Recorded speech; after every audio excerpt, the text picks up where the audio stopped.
الحمد لله نحمده ونستعينه ونستغفره ونعوذ بالله من شرور أنفسنا ومن سيئات أعمالنا من يهده الله فلا مضل له ومن يضلل فلا هادي له أشهد أن لا إله إلا الله وحده لا شريك له وأشهد أن سيدنا ونبينا محمدا عبده ورسوله الذي لا نبي بعده اللهم صل وسلم وبارك على سيدنا محمد وعلى آله وصحبه أجمعين رب اشرح لي صدري ويسر لي أمري واحلل عقدة من لساني يفقهوا قولي أما بعد.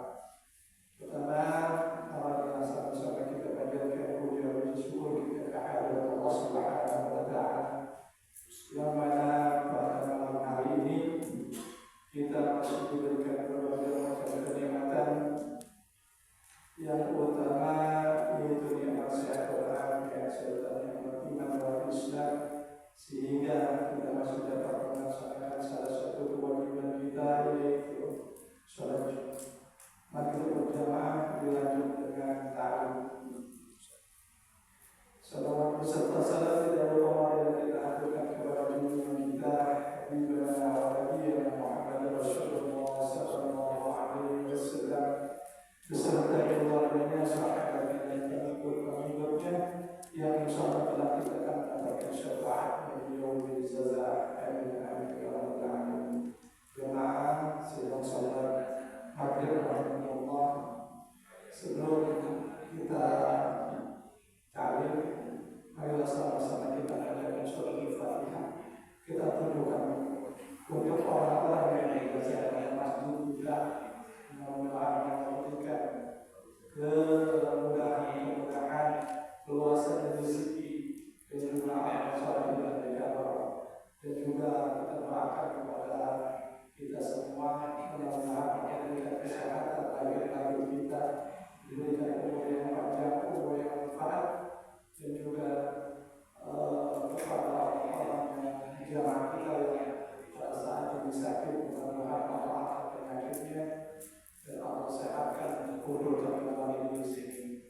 Dan juga pada orang tua kita yang pada saat ini sudah meninggal, mudah-mudahan Allah terangkan alam kuburnya, Allah ampuni segala dosa-dosanya, dan Allah terangkan di alam kuburnya. Dan juga pada anak-anak kita, mudah-mudahan Allah jadikan anak-anak kita anak-anak yang soleh, berbakti kepada kedua orang tua, bermanfaat bagi nusa bangsa dan agamanya. Ala hadiyah wa al-qutin solehah Rasulullah SAW bermanfaatnya. Bismillahirrahmanirrahim. Alhamdulillahirrahmanirrahim. Maliki yaumiddin. Iyyaka na'budu wa iyyaka nasta'in. Shiratal mustaqim. Shiratal ladzina an'amta 'alaihim ghairil maghdubi 'alaihim waladdallin. Dan untuk selanjutnya yaitu kami sebagai guru kita yaitu Pak Ustaz Haji Muhammad Abdul Basit, kami persilakan. Bismillahirrahmanirrahim. Assalamualaikum warahmatullahi wabarakatuh.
Barang siapa melakukan kebaikan, maka asru amsalnya, Allah akan balas menjadi 10 kebaikan. Bapak bersedekah cuma 1 gelas air, maka 1 gelas air ini akan Allah balas menjadi 10 gelas. 1 kali ngaji sama dengan 10 kali ngaji. 1 kali puasa, 10 kali puasa. Itu di luar Ramadan. Nah, kalau di dalam Ramadan bagaimana? Maka lebih lagi, dilipat-lipat. Itu kan berarti ada perbedaan ibadah di bulan-bulan tertentu. Mungkin di bulan kemarin sebelum Rajab atau kemarin Jumadil awal, Jumadil akhir, amalan Jumadil akhir dengan Rajab mungkin akan beda, karena ada 4 bulan di dalam Al-Quran yang dimuliakan. Kenapa jadi mulia? Dan kenapa kita berpuasa atau melakukan ibadah diperbanyak? Karena ada tujuan dan ada memiliki keilmuan. Apa sih sebetulnya ilmu yang harus dimiliki? Allah menjadikan di bulan Rajab ini, salah satunya yang kita tahu semua, bahwa pada tanggal 20 Rajab Allah menjadikan Rasulullah diberangkatkan untuk Isra dan Mi'raj.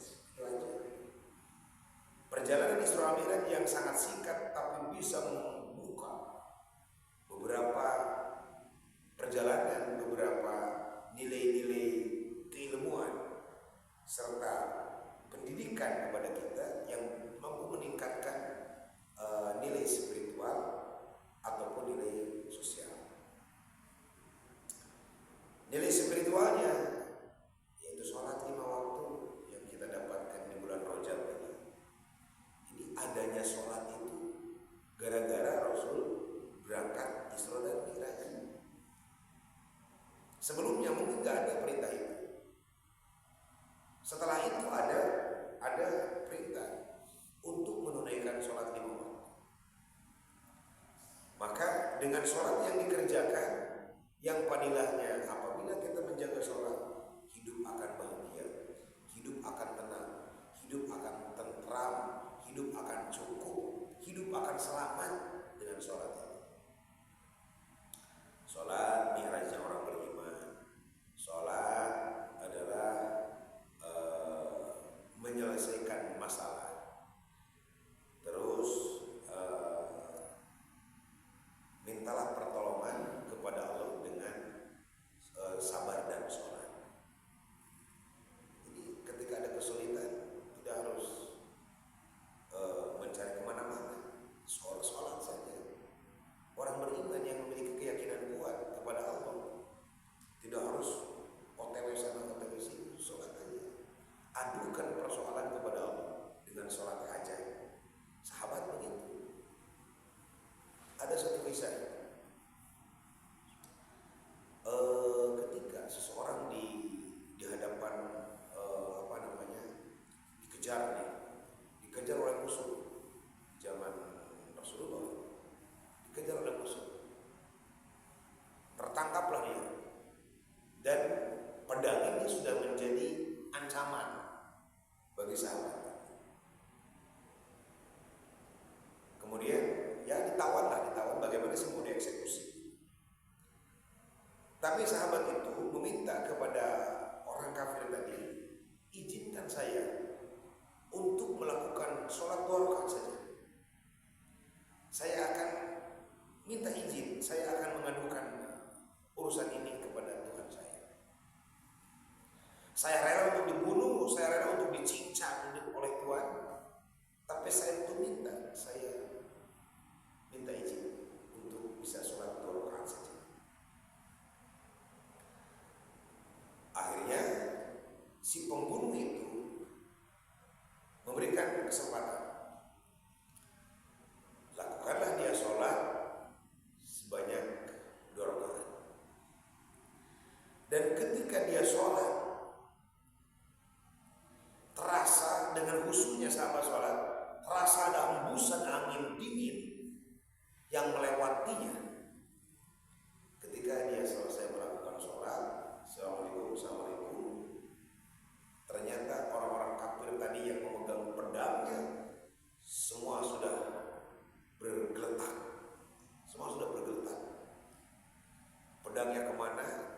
senjatanya kemana, dia sudah bergeletak saja. Tidak tahu pertolongan dari mana. Allah memberikan pertolongan kepada seseorang mukmin tadi yang yakin dengan sholatnya, akhirnya mengutus para malaikat untuk menghembuskan mereka. Nah, gitu. Maka selesaikanlah urusan dengan sholat, bukan dengan uang, bukan dengan lobby, dengan sholat saja. Ketika sakit, sunat sholat dulu 2 rakaat baru berangkat ke rumah sakit. Jadi jangan ke rumah sakit dulu, jangan sasah dulu. Kebanyakan kita kalau ada masalah kan sasah gitu. Aduh lumayan, aduh lumayan. Orang beriman adukan kepada Allah, itu kan tertib. Maka akan datang maunah. Kalau dulu para sahabat mungkin bukan maunah lagi, tapi mungkin karomah. Karena kelas sahabat adalah bukan kelasnya para anbiya atau para rasul, tapi mungkin kelasnya para aulia, sehingga diberikan karomah, kemuliaan. Kalau kita bisa saja terjadi ketika ada kesulitan karena kita yakin kepada Allah, minta dengan sholat, petunjuk dengan sholat, maka akan datang maunah. Apa maunah? Pertolongan. Maka dengan sholat itu bisa menyelesaikan persoalan.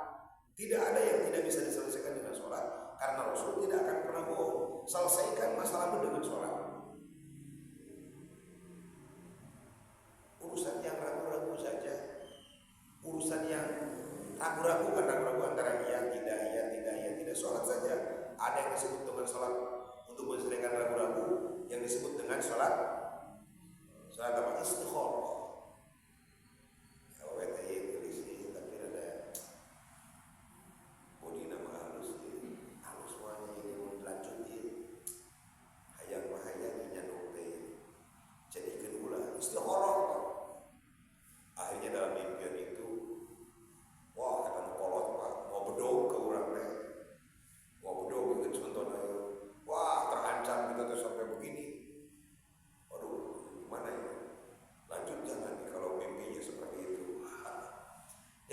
Sekebet hayang nyanu itu untuk nama.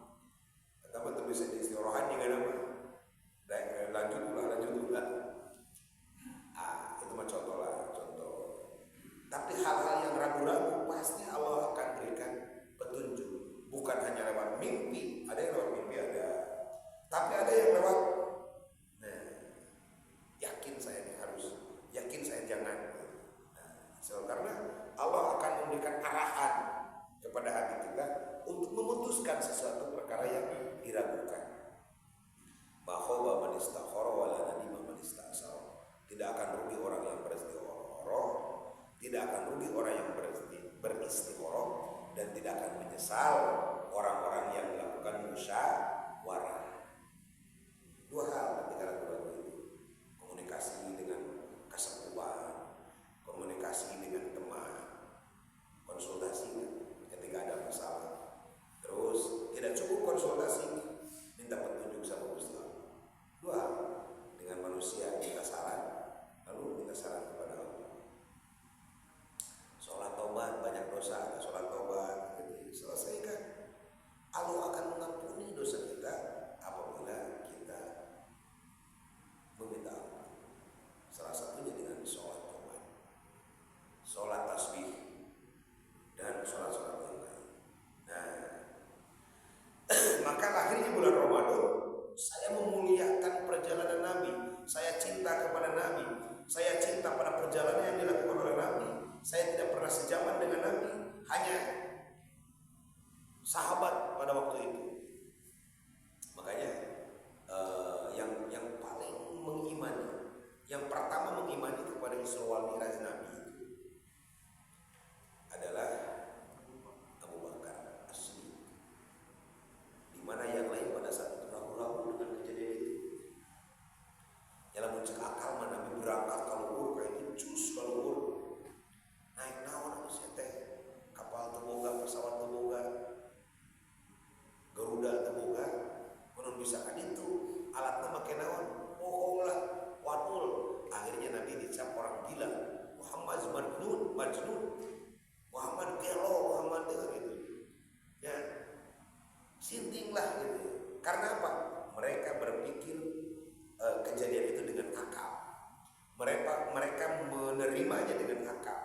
dengan iman. Kalau dengan akal nggak akan kekejar. Siapa sih orang yang bisa mampu ke sana? Kalau sudah iman kepada Rasulullah bahwa Rasulullah itu adalah bukan semata-mata manusia yang biasa, tapi manusia yang luar biasa yang diciptakan dari cahaya, yang dipercaya oleh Allah untuk menyeru manusia taat kepada Allah. Maka Nabi Abu Bakar meyakini dan memberikan pernyataan kepada orang lain, apapun yang dilakukan oleh Rasulullah lebih daripada Isra wa Mi'raj, saya akan percaya dengan penuh keyakinan. Pantas dan Abu Bakar itu dijamin masuk surga, hidupnya bahagia karena dengan keyakinan tadi. Banyak orang yang ragu-ragu, orang kafir total semua, bukan ragu-ragu lagi, tidak beriman, tidak percaya, karena tidak percaya bahwa Muhammad itu utusan Allah, dan Allah itu siapa juga tidak percaya. Yang sudah beriman pun masih ragu. Akhirnya dijulukilah Abu Bakar As-Siddiq. Padahal nama aslinya kan Abdullah bin Abi Quhafah. Abu Bakar itu apa? Abu itu bapak, Bakar itu perempuan. Siapa perempuan anak Abu Bakar? Siti Aisyah yang dinikah oleh Rasul. As-Siddiq apa? As-Siddiq itu adalah orang yang membenarkan kejadian Isra wa Mi'raj. Maka digelar-gelar bukan gelar ya, landian terhormat Abu Bakar. Sehingga Abu Bakar menerimanya itu senang sekali dengan nama itu. Padahal jauh kan dari nama aslinya, Abu Bakar jauh sekali. Tapi bagus sekali kan kalau diterima oleh kita, namanya Abu Bakar. Padahal namanya itu bapaknya perawan yang benar. Nah, dengan sholat selesaikan masalah. Ibadah yang lain, haji, nikah, puasa, zakat, jihad, Rasulullah nggak dipanggil, tidak dipanggil Rasulullah.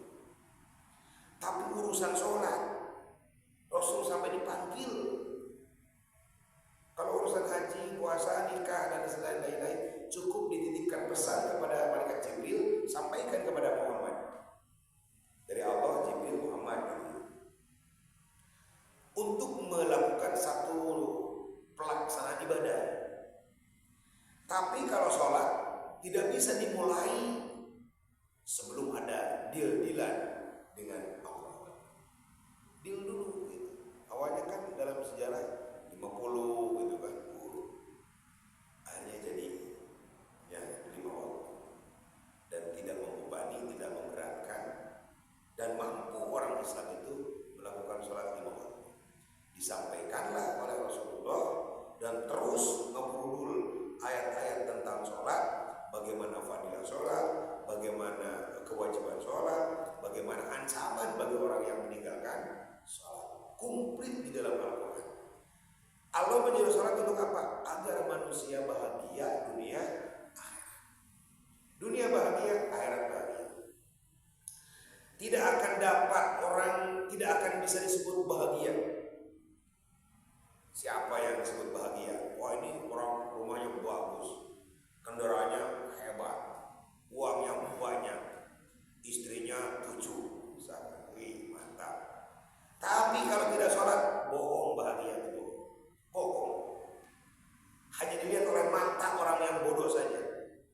Karena kebahagiaan itu bukan dengan harta yang ada. Justru harta yang ada akan menimbulkan persoalan dan masalah. Yang mendatangkan masalah Allah, yang menyelesaikan juga Allah. Tapi orang yang menjaga sholat, masalahnya akan sedikit. Sekalipun ada masalah, akan Allah segera selesaikan. Wasta'inu bis-sabri was-shalah. Mintalah pertolongan kepada Allah dengan sabar dan sholat. Sholat itu solusi sholat itu untuk menyelesaikan beberapa persoalan dan masalah yang terjadi. Kamu sekalian, lakukanlah puasa dengan dasar-dasar tadi. Abu Bakar As-Siddiq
setelah salam di sholat Jumat dia bacakan Fatihah 7 kali, Al-Ikhlas 7 kali, Al-Falaq 7 kali, An-Nas 7 kali, maka diampuni dosanya dari Jumat ke Jumat yang akan datang.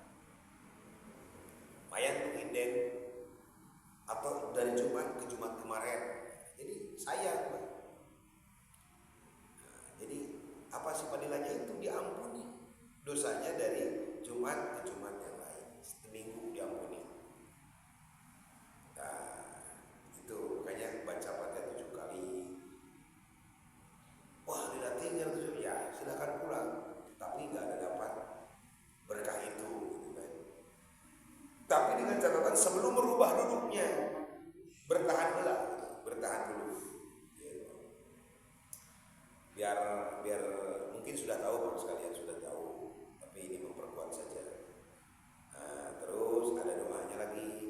Allahumma ya Qudyu ya Hamid, ya Mubdi'u ya Mu'id, ya Rahim ya Wadud, aghnina bijalalika an haramika wa bita'atika an mahsyadika wa yufadlika amman siwa. Kalau tidak bisa cukup amin amin aja lah, amin amin amin. Apa yang imam bacakan itu qadil hajat.